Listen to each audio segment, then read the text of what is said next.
Salut à vous tous, salut mes compatriotes. Aujourd'hui, je suis encore là avec vous dimanche. Aujourd'hui, c'est le dimanche 11 janvier 2026. J'ai envie que nous puissions partager un peu sur quelques faiblesses que nous devons surmonter si nous pouvons le faire durant ce début de cette année. La première, moi je veux dire d'abord, je sais que vous êtes bien réveillés, vous êtes en forme et que la grâce de Dieu est sur tout le monde. Allons directement. La première, nous allons parler sur comment surmonter. Nous devons arrêter les inquiétudes. Vous savez, mes frères et sœurs, les inquiétudes nous tuent. Les inquiétudes nous amènent l'anxiété.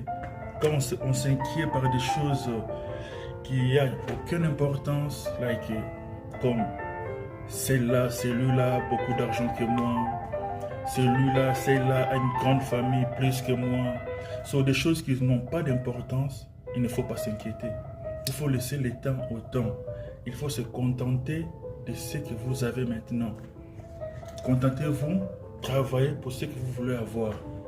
Ne vous inquiétez pas parce que ce que les gens ressentent dans l'air carré, toi et moi, personne ne connaît. Alors, il faut s'inquiéter de rien. Et spécialement, il faut toujours also être prudent, toujours écouter des conseils des gens qui vous ont déjà apprécié ouvertement ou en public. Quand quelqu'un ne vous a jamais apprécié publiquement ou ouvertement, mais il ne faut pas écouter ses critiques. Parce que des gens pareils sont toujours là pour vous approcher et pour chercher le moyen de vous affaiblir et de vous rabaisser. Faites vraiment beaucoup attention. Mettez votre attention, écoutez des conseils, écoutez des critiques des gens qui ont fait plus que vous.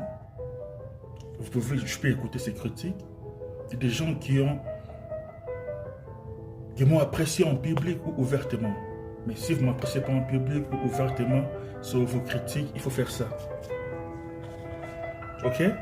La deuxième fois, nous allons aller vite fait encore pour dire, là, c'est un point un peu tranchant. Les femmes, nous devons contrôler nos impulsions de femmes. Vous savez, même dans les temps anciens, même ceux qui lisent la Bible, tous les grands de ce monde ont été piégés, ont été affaiblis par la femme. Parce que la femme a été dotée d'une puissance venant de Dieu qui la donne ce qu'elle a. On doit beaucoup faire attention. On doit beaucoup vraiment maîtriser nos pulsions. Si vous voulez une femme, il ne faut pas